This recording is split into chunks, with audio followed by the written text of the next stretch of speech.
You're listening to WCOM LP 103.5 FM Carborough and Chapel Hill. It's a Tuesday, it's 5 o'clock, and that only means one thing. It's time for another round of Snarky Faith with your host, Stuart Deloney. This is a space where we irreverently wrestle through life, culture, and spirituality, all with our heads in the clouds, our tongues in our cheeks, our hearts in our sleeves, and our feet on the ground. At Snarky Faith, the questions or even the answers are never the point. It's all about the conversation. So here's your host, Stuart Deloney. Well, good afternoon and welcome to another round of Snarky Faith Radio. I'm your host, Stuart Deloney. Welcome back for another week here at Snarky Faith. I hope everyone's doing well. And in this time, we've had a very interesting last 2 to 3 weeks with natural disasters. So I just want to go ahead and say that our hearts, our minds, our prayers are going out for those folks in Florida, in the Caribbean, those folks that are still reeling from this, and will be reeling from this for a while, in Houston as well. We are with you. We are with you, and you are not forgotten. And this has just been, it has been a heinous action-packed weather couple of weeks that we have going on here in the U.S. And, you know, it's one of those things that we don't want to forget about. Like, I felt like we were watching the Weather Channel recently almost as avidly as we watch college and pro football. And just being able to watch this and see the devastation, our hearts just break here. Snarky Faith, for all of you guys out there. So stay safe, make good decisions, and we are with you in our hearts, our prayers, and spirit. And so speaking about hurricanes, speaking about this, because here's what I'm going to do. I'm going to give you a preview of kind of what we're talking about here today.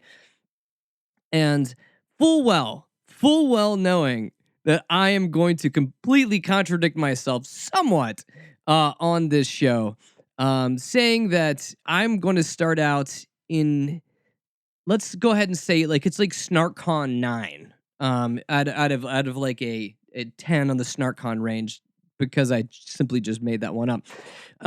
We're going to go heavy on the snark to begin the show, because guess what? That's what you're tuning in for. That's what you want to hear. We're going to go hard in on that. And then I'm going to backpedal a bit and talk about something that's a little more compassionate and graceful and touchy-feely, ooey-gooey to some out there that are listening to this. But you wouldn't have Snarky Faith without this amount of snark. So guess what? We have been having lots of hurricanes this hurricane season. And for being a guy who has a family and lots of friends and loved ones in the state of North Carolina, hurricane season is a troubling one. It's a time where we begin to kind of watch these storms with bated breath, saying, will it hit us? What will happen? And in these times where we've seen tremendous tragedy, where we have seen their lives, their homes, everything destroyed, this is a very, very sensitive time. And you know what we don't need? Because I'm going to give you what we don't need, because that's what you're here for. Yes, this comes from an article from, aptly put, the politicalgarbagechute.com. They have an article that kind of says it all. It's called Robertson Begs, quote, the gays to only do hand and mouth stuff after hurricane season. So remember, you were listening to a show called Snarky Faith, where we take many things tongue-in-cheek, and we like to point out the insanity of Christianity. See what I did there? Yeah, that one just came to me. And one of our beloved curmudgeons in the world of insane Christianity is televangelist Pat Robertson. Yes, Pat Robertson, the what is it, the 200 Club, or I don't know. He's in some sort of a club that has a number on it that they always ask for money. 700 Club, that's what it is. Sorry, my mind escaped me. Maybe I was downgrading him like you downgrade a storm. Maybe his old man weirdness is less effective when he was a slightly younger old man. But Pat Robertson, not making this stuff up. I wish it did. Like this is, and I'm gonna lay this out on two levels. One, it's funny because of how far his head up is his ass right now. But secondly, we will deconstruct this on a human level, which is fairly disgusting. What Pat Robertson is doing. And you may say to yourself, Stuart, come on, another week, another disgusting thing from Pat Robertson. Yes, because, for most of us humans, breathing is a part of what we do. Being disgusting and hateful, it's part of what Pat Robertson does. So yeah, let's just go ahead and hop in on this. So I'm gonna quote some of this article, which is quoting him. So I don't know if I have to do like double air quotes here or like quadruple. I'm not exactly sure how that works. Just know I'm doing many air quotes, even though you can't see it because this is a podcast. So I'm sorry. So yes, so the article starts off like this. Televangelist Pat Robertson told a podcast audience this week that he had a, quote, special message and a dire plea. I mean, I don't know how you're already stacking yourself up for that. I have a special message for all of you, but I also have a dire plea. And so his special message and dire plea was for the LGBTQ community, who he likes to refer to, because he's very politically correct, he's a guy that cares about people's feelings and is not bigoted at all. And that, when I do that with my voice, that's me being very sarcastic, if you can't read that in there. So he likes to refer to the LGBTQ community as, quote, the gays. And what he is wanting, what he is crying out for to the LGBTQ community, which I will say probably makes up, a good half or a good 0% of his podcast listening audience, but it doesn't matter because he's preaching to his choir. He's speaking to his people. He's speaking the language of, what is it? Ignorance and hate, and really just like, I'm the old man that can't find my car keys and I don't even know where I parked my car to begin with. That's kind of wandering around out there. Yeah, that's what he's doing here. So I'm only saying this, not because it's disgusting, but because at some level we just have to learn to laugh at this. So he wants the LGBTQ community to consider drastically cutting back on their sexual activity and to only limit it to, quote, and again, you can't make this stuff up, quote, just hand and mouth stuff. He goes on to say, again, I'll quote, I'm just afraid that God's patience with butt sex is wearing thin. And the last thing we want to incur his wrath simply because the gays couldn't keep their anal sex to a respectable level. I mean, when I read this, I think my wife and kids thought something was happening wrong. Like I was losing my mind in the next room. I'm sitting like in my bedroom/office in these posh surroundings that I have here in my small house. And I'm reading this and I'm laughing in disbelief, not laughing. I was laughing. I'm just laughing at how beyond ignorant, beyond demented. And when I say demented, I mean more towards dementia with him, that statements like these are, because all you can begin to do is laugh. But at the same time, you ask yourself, this is what I ask myself, oh my gosh, this guy has an audience. Oh my gosh, this guy makes millions of dollars a year. And oh my gosh, I'm a guy that does a little podcast to out here at Chapel Hill, Carborough, and the rest of the Snarkiverse. So at some level, I need to take pause and say, well, this dude does roll in the cash, and maybe I need to start being more televangelist-like. But then again, my conscience grabs me very quickly and said, no, you would probably end up wanting to kill yourself if you started to act like Pat Robertson. Fair point, conscience. Fair point. You win again. Yes. So let's continue on with this insane, unhinged. This is like an Alex Jones InfoWars level like diatribe that he is just unleashing here. And he went on like later within this podcast to at least tell us that, well, you need to know at least, this is my paraphrasing. And again, I'm not an impressionist, so bear with me. that no amount of anal sex is acceptable to God. But he's asking them to dial it back a bit. And again, them and they, all of that, those kind of statements, those kind of pronouns are very hurtful and damaging. So just realize in the spirit of really roasting him, I'm kind of using some of his own words to speak to the craziness of the bubble that he lives in. So he continues on to say, quote, "You might think God and Jesus don't have enough free time to care about the personal sexual orientation of every human being. But that just shows you that you don't know Jesus Christ like I know him." So the Jesus Christ that you know, Pat, is apparently obsessed with keeping a census or an accounting of butt sex? That really makes God, what is it, a voyeur? I mean, because again, when you get these folks in these weird bubbles, in these weird like tangents of like where they are on the spectrum of how insane and crazy they are, they never actually like tease out like their thoughts.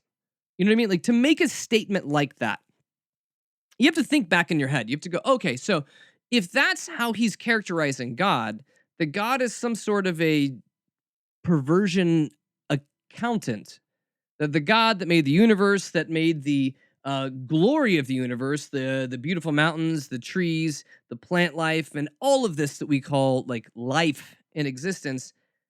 He created all that, spent a lot of time creating stuff, but now he's really devoting his time to keeping an accounting of butt stuff, as he put it. I don't really know. I mean, first of all, this is a huge denigration of who God is, and a huge denigration of like what is grace, what is compassion, what is love, what is all of this, to where like they've boiled God down to this angry, nasty, kind of perverted God. Like if you want to see their worldview, God's a little weird. God's a little. I mean, I don't know. I'm kind of at a loss for words on this, but guess what? So, um, yeah. So apparently, God cares a lot about that. And so then he says this. He says, "Now look, everyone. I know that right now is not the time to be giving out lectures about morality." But again, that's like one of those things. This is me. This is me. And like I'm speaking inside the quote. Here is me.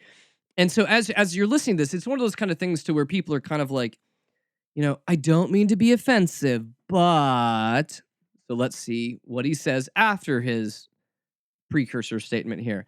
"So many people are hunkering down just trying to survive the hurricanes and flooding that comes with them. But we should also probably talk about how these darn hurricanes would stop if the gays could stop doing these things with each other's buttholes."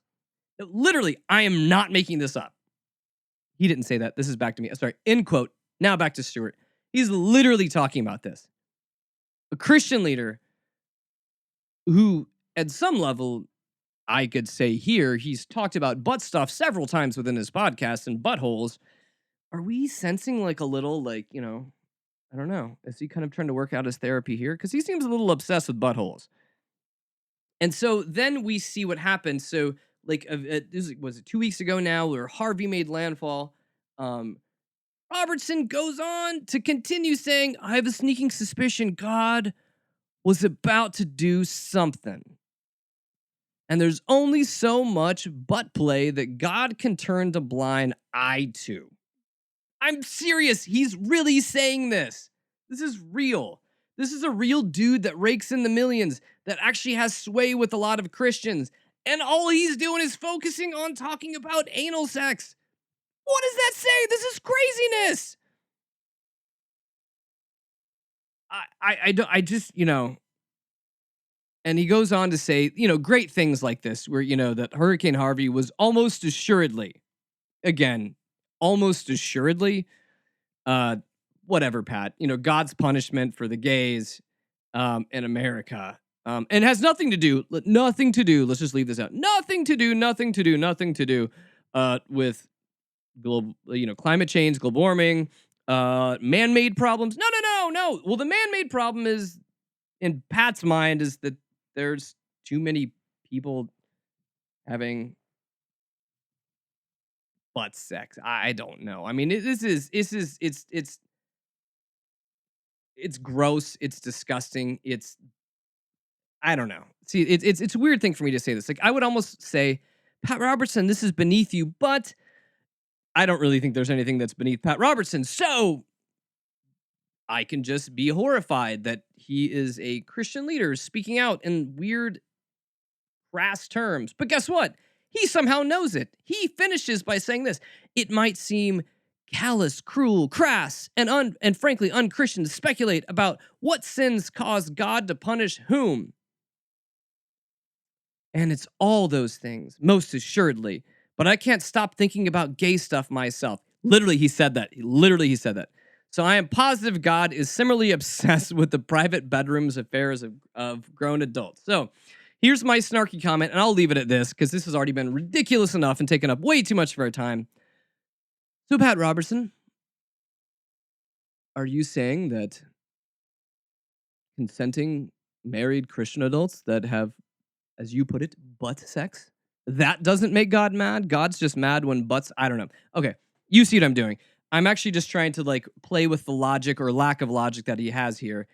You can go in so many different directions with that. So, Pat, thank you for being our first crazy Christian that we talk about here today, because we are going to talk about in a minute, how to get to. We will go through the crazy, the miles and miles of crazy, to then get to my main point of the day is how do you talk to people like Pat Robertson? How do you talk to conservatives? How do we dialogue with them? Because guess what? In America, we're stuck with this. We have racists. We have white supremacists. We have angry, hateful people. We have angry, hateful Christians. So, how, as a country, do we begin to work on this divide? And so that'll be the main point of that.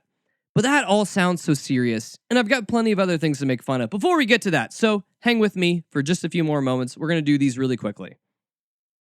So, let's talk about Pastor Paula White, who is one of the spiritual advisors to President Trump.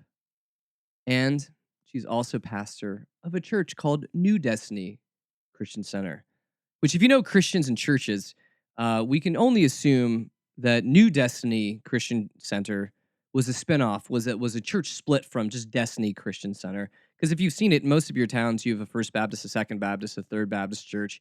And that simply just means that they actually literally had a split and apparently no creativity to rename their church. So, First Baptist church in your community, if there's a Second Baptist church, they had a split years ago. That's how it works. Yeah. So, who knows if Destiny Christian Destiny Christian Center, if there was a first Destiny Christian Center, but I don't know. We shall see.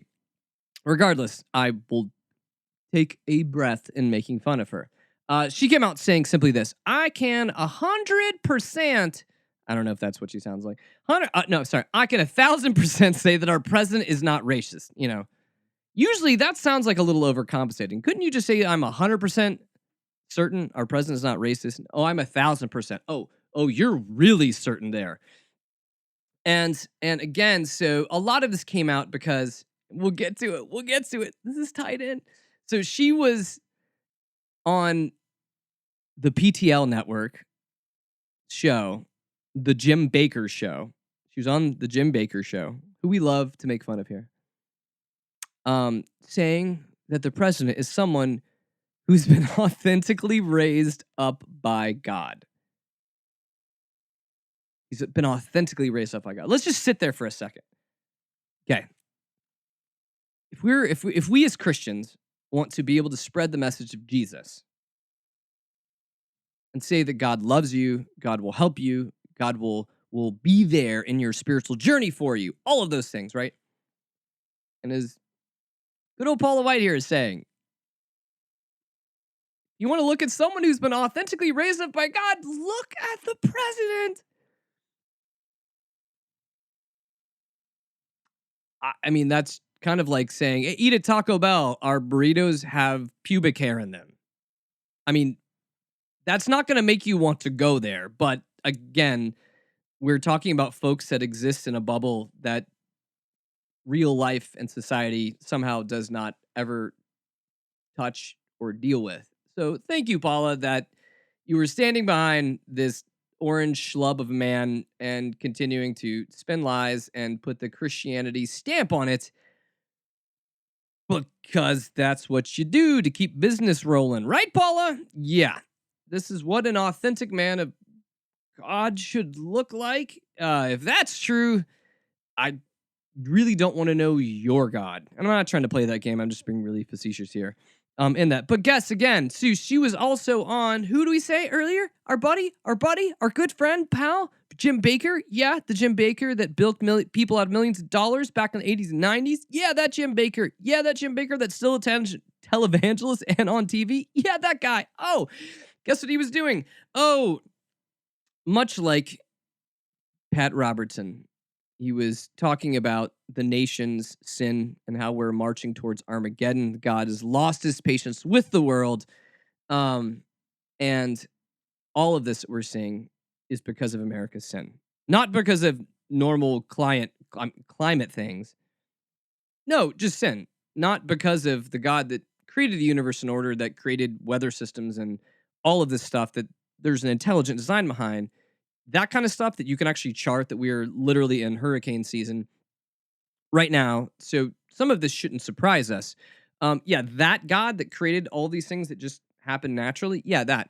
So yeah, Jim Bakker is saying apparently God is just angry, and he only gets angry every year during hurricane season, and that kind of an anger, and as Pat Roberts, butt stuff anger in August through October on the eastern part of the United States. So that's what God does. Apparently, yeah, that's it.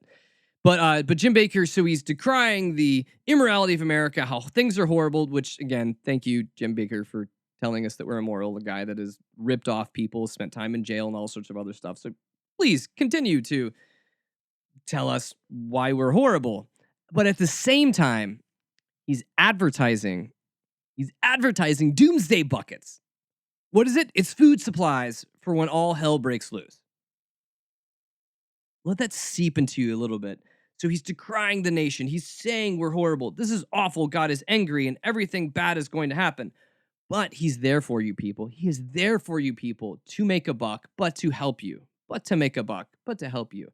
You know, it's kind of like how like the Home Shopping Network or QVC, those people act like they want to help you because they're going to sell you some piece of crap for $100 to, I don't know, however much crap costs in there. Yeah. So even though we're all going to hell and God's angry with us, Jim Bakker's got your back. You can buy these emergency food rations, the same kind of crap that Glenn Beck, Rush Limbaugh, Sean Hannity all peddle. So they all talk about the doom and gloom of the world and then advertise for you to buy some delicious, tasty meals, which actually brings us to our first sponsor in the show, Doomsday Meals. They're delicious. No, I'm kidding. But yes, so this is the kind of crazy that we are talking about. This is the kind of crazy, even though they say Jesus, they say Christianity, I really don't want any part of these folks. Like, that's not the Jesus I know. Like, that's not the Christianity I know or that I would like to know. Whatever they are peddling is something different, and we need to have a different word for it. But I just haven't come up with a good enough one. I've heard people call it churchianity or other stuff like that too. Or maybe it's like capitalism anti, or I don't know, Ponzi scheme anti. I'm not really sure. But what this leads me to where I've got most of my snarkiness out of my system up until this point. So I want to now talk about this. I had a listener contact me, and she was great, amazing, just a very, very heartfelt comment that she'd had on one of our last shows. And this is Brittany, and she is from North Carolina, and was beginning to ask about. It was on the last show that we put out about the Nashville Hatement. See what I did there? The Nashville Hatement, which is a riff on the Nashville Statement, which you can look it up. It's really not worth your time to read. Where it was a bunch of conservative Christians coming together to affirm all of the things they hate and try to provide a concordance level of scripture. Like, let me look this up. Oh yeah, we can put this here, here, here. Here's why we hate. They didn't put it that way. They thought they were being very holy and upholding of theology, but at the same time, you can hold all the theology you want, but if you don't love or show grace or mercy or compassion, the theology you're holding really has nothing to do with Jesus. Like it's kind of that simple. Like if there's no love and compassion in any of what you're writing, are you really still kind of on God's team, or are you just really angry and bitter and nasty? It's a different topic, different story. Actually, if you want to read that one where I riff on them or listen to that one, yeah, look up snarkyfaith.com and it's the Nashville Hatement. So Brittany had written me and it led me to really kind of take a step back. Because she was asking about how do I, like her from her perspective, how like she's like, how do I reach out to a lot of these closed-minded people with love and compassion and begin to show them that Jesus is bigger than what they think? That the Jesus of the gospel is not really the Jesus that they're preaching, that the Jesus who lived and loved and died for people is not really showing up in the hatred that these folks are spinning, like a lot of the conservative Christians are spinning out there. And it was a very, very good question. And there was a reason why I had to get all of my snarky out because this is the time. This is kind of like, those episodes back in like 80s sitcoms where you'd sit down and like the music gets soft and the violins play, where it's like, DJ, Tanner, Full House, Dad sits down, oh, DJ, you're growing up, kid. And this is part of what life is like. Those kind of BS things they would always have in the episodes, the special episodes. And yeah, I'm gonna kind of delve into some of that. And so the question um, was how do you begin to reach out to folks like this? Because if if God loves people, God even loves these people. And as much as I get frustrated and love to rant on them and point out a lot of their hypocrisy, but God still loves those people. We go back to the simplest scripture that is quoted in most signs that folks choose to put at sporting events, the John 3:16, for God so loved the world. And um, people like Paula White, people like Pat Robertson, people like Jim Bakker, means God still loves them. God doesn't have to love what they do, but that they are a child of God too. And well, their question, I thought it was a very good one. It was an essential one, and it's one that kind of throws me off my little snarky horse, um, because I honestly am sitting on one right now. It's a real live horse. It's beautiful, and no, but with that, it was how do you begin to reach out and to have dialogue to people that seem so angry and bitter and close-minded, and those folks that like their heart seems so hard, like how could they ever listen to anything else besides the echo chamber that they live within? And so I found this article, and I have my own, but I thought this was good. This is over on queerty .com, and it's an article called 7 Ways to Talk to Conservatives Without Going Crazy. And I thought these were some kind of good ground rules here. And then I wanted to, from my experience on talking with hostile people on both sides, um, I'll delve into my kind of points that I think are important to be able to also consider. But in this article by Charles Purdy, number one on there was pick your battles. And he says this is the overriding principle of talking with someone who thinks that Medicare is a communist plot to euthanize senior citizens. Well reasoned arguments rarely work for these folks. Um, and so picking your battles is something that I think that we've lost a lot in our culture right now, because I think that we're so divided, we're so toxic when it talks from when it comes to like the right talking to the left, like we can't hear each other anymore. Um, we really can't, and everything feels like a battle. Every time someone doesn't believe exactly like you do, it's a battle, and we just go ahead and say, well, if this is a battle, this is our battleground. Let's go ahead and fight. And the idea of picking your battles, I know, as most adults here are listening, you know what that phrase means. Um, But I think that this is something that needs to be um, revisited. That there are times where you may have family members or people at work or neighbors or people at your own church that are do not think like you, are very close-minded and angry, and you don't know what to do, and you feel like most times you have to almost fight for everything that comes out of their mouth. Guess what? I'll tell you, don't do it. Don't do it. Um, and like the title says, pick your battles, because we can end up having just American society continuing to devolve into this war zone, where if you are not part of my tribe, I hate you and I need to take you down. And it's moving that way and it needs to stop. So, first and foremost, choose to argue about the things that really matter. And I would even go further to say, and I'll get to some of this later, is don't even choose to argue about it, because arguing doesn't usually accomplish anything. But if you're in a situation where you can kind of sit down and talk to somebody, like actually have a talk, not debate, like a talk. Um, those things can be helpful. And also when you're picking your battles, do it on a level playing field. So maybe if you have somebody that you actually want to have a conversation with, invite them to lunch to have a conversation about that. Don't do it in front of your coworkers. Don't do it in front of a bunch of other people. Just do it one on one. Um, that's the way to actually have some sort of commonality when you're actually looking eye to eye to a person, and you're not just simply sitting there trying to see who's winning or losing this argument. Number two on this list is don't fight on Facebook. Amen.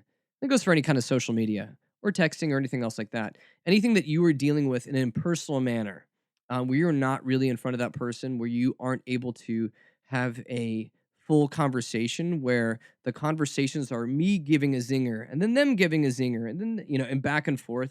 That stuff, it's not fruitful. And again, all it seeks to do is entrench people for where they are at.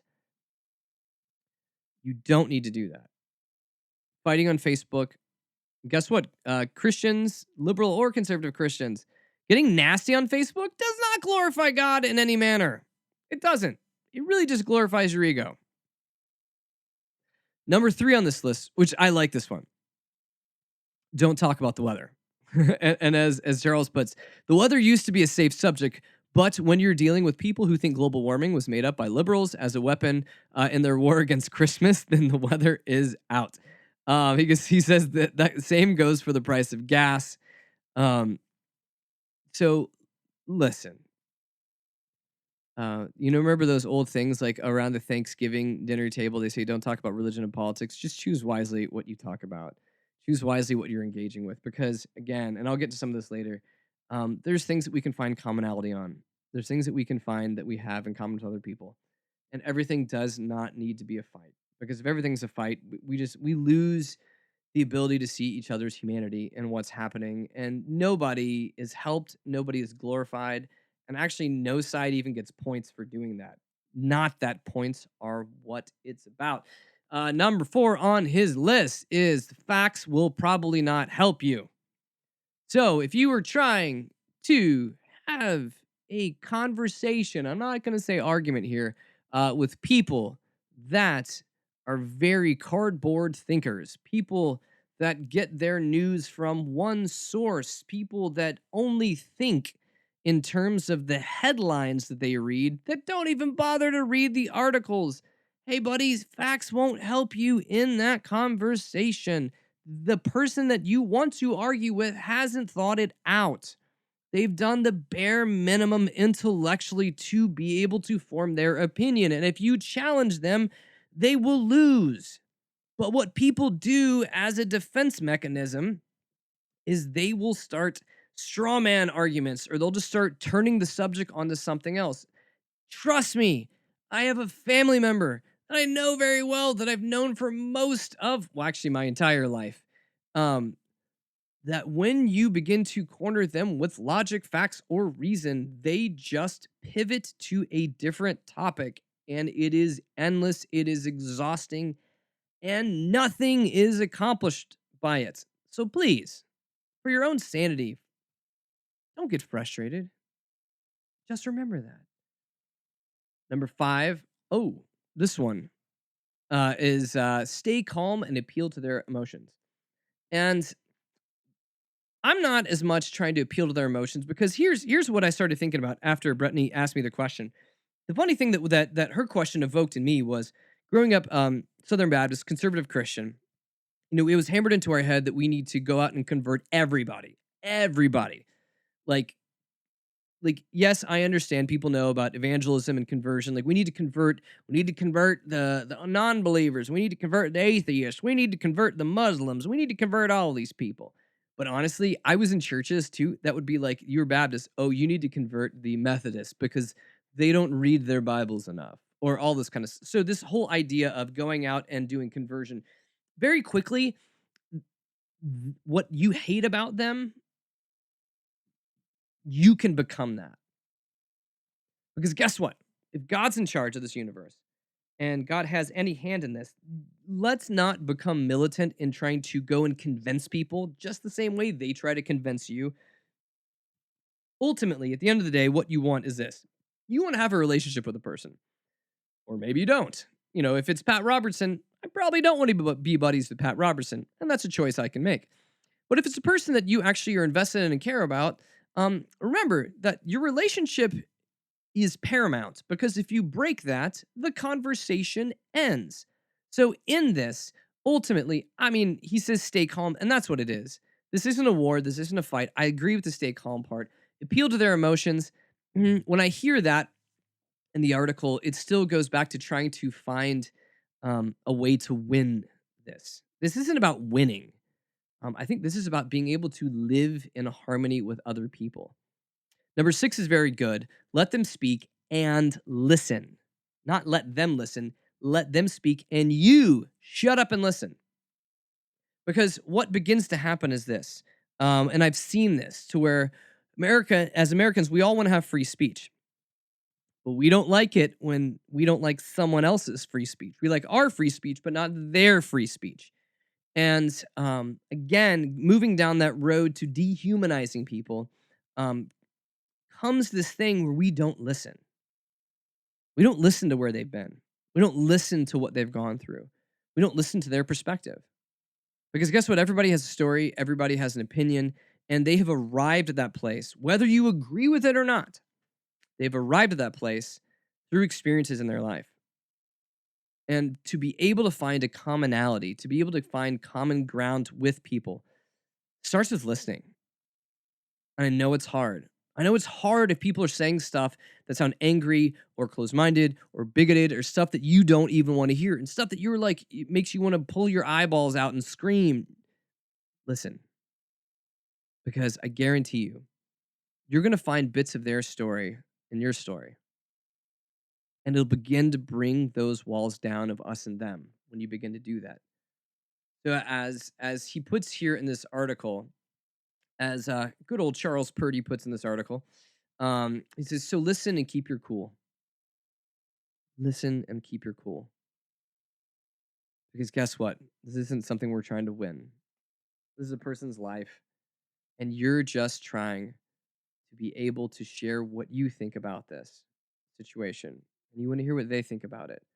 And because coming together under a common table, I know I say this all the time, coming together like that, what it does for you is you may not be all right and they may not be all right. And you can begin to see where you can come together to find commonality in what you're saying. Number 7 on this list is know when to agree, to disagree, and when to follow up. So you may come to parts in a conversation with people where you feel things are heated, where you feel things are turning you into not your best version of yourself. When your blood pressure goes up, your face feels red, and you kind of feel hot as you're talking. Not hot like, look at that. No, like hot isn't like, I'm angry right now. That kind of a thing. Sometimes you can get to the point of saying, let's agree to disagree. And maybe we should continue this conversation later, another time, because it gives both of you the ability to cool down and to be able to think with clearer heads. Because again, being right and wrong isn't the answer. Really being able to have a deeper relationship with somebody that you somehow care about, but maybe ideologically are on very different ends of the spectrum. The relationship matters, not the point that you're trying to make. Which brings me to this. When Brittany was asking me for my advice on all of this, so I wanted to give some standard answers that I thought were solid, because like what she was talking about was that, and I felt this. I felt this in what she was writing me was that she dearly wants to be able to open people's eyes that Christianity is bigger than what they see.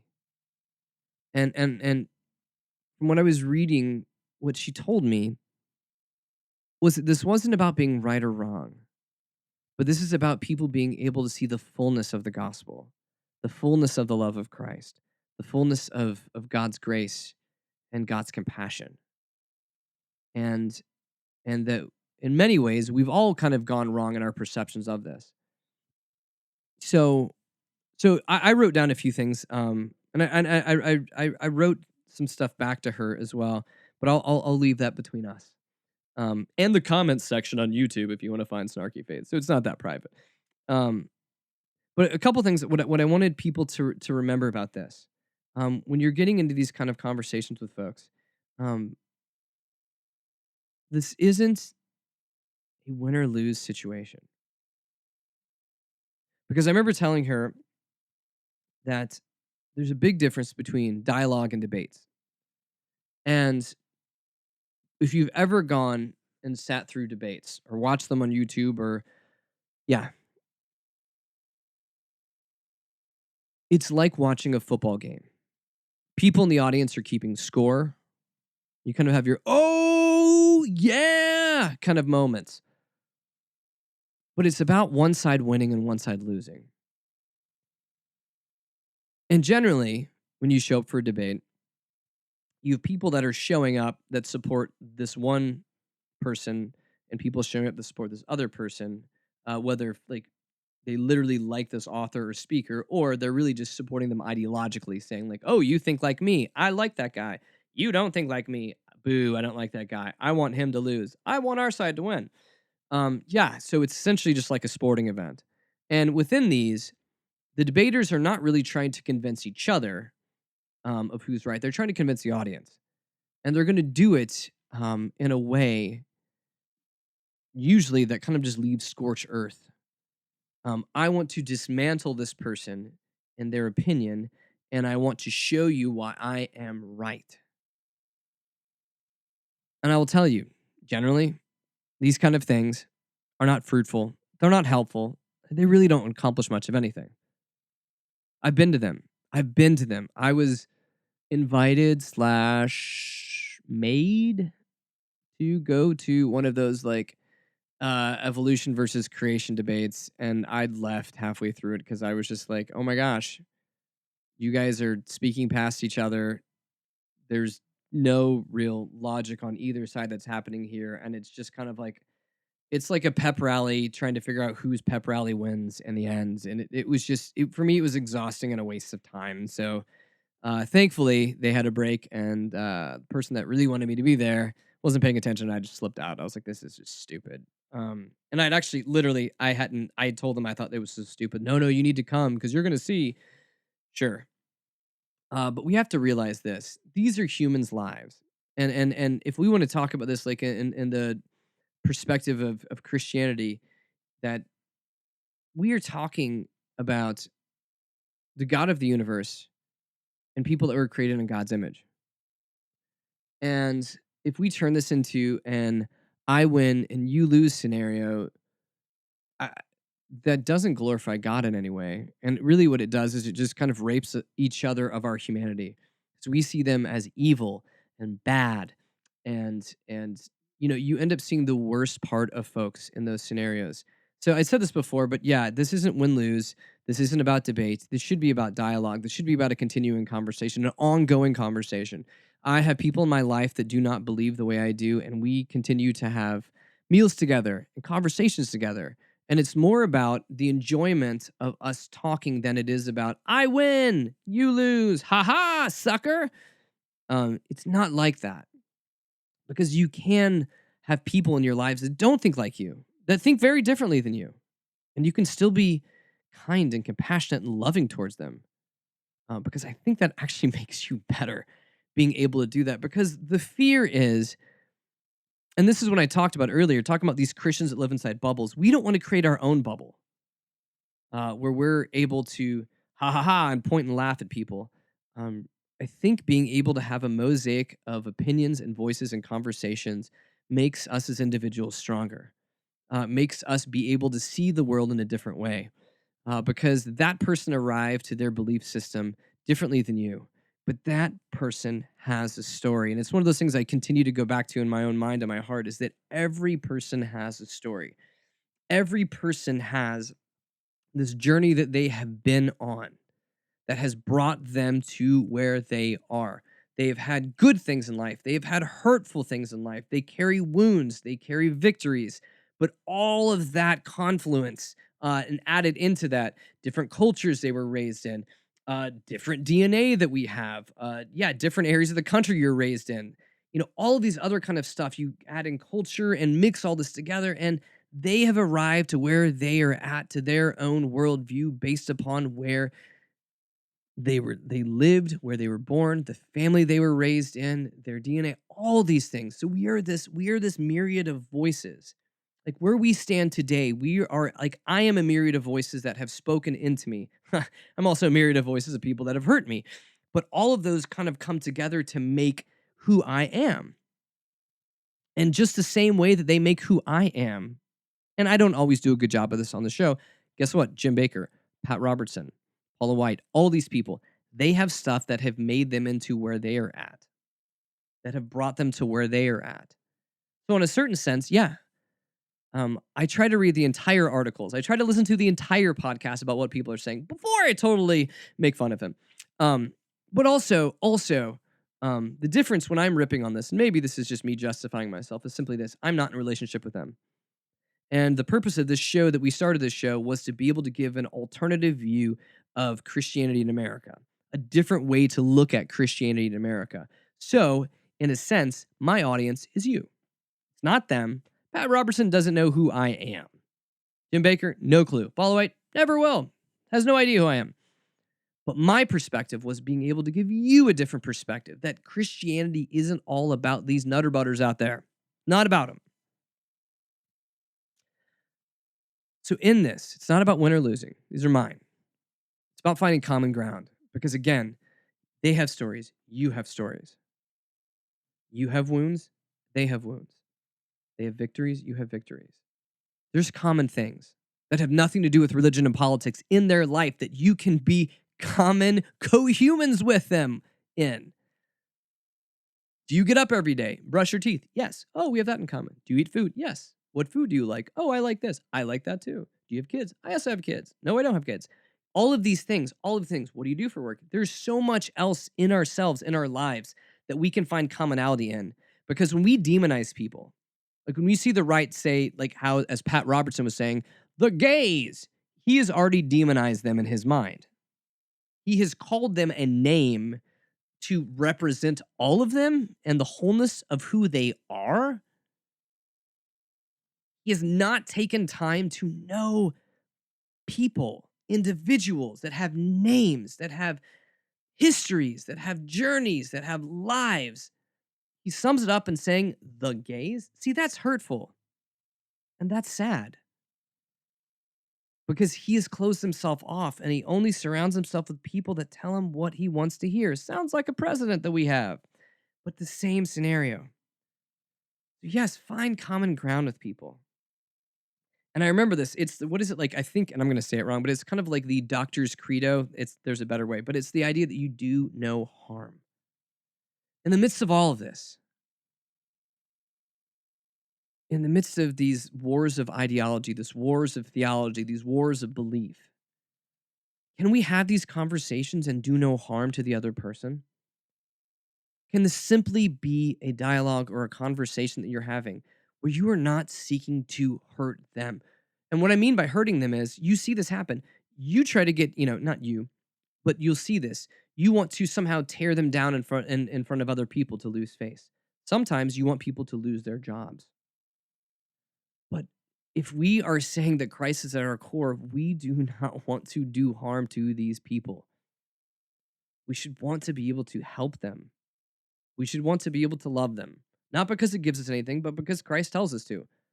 That we're supposed to walk in grace and peace and love for one another. And we forget that. When we forget that, all the theology in the world can't make up for the fact that you have forgotten that Christ calls us first and foremost to love. So my last few ones I have here, and I think that they'd said this in the other article, but really, know when to walk away. Know when it's worth it, and know when it's not worth it.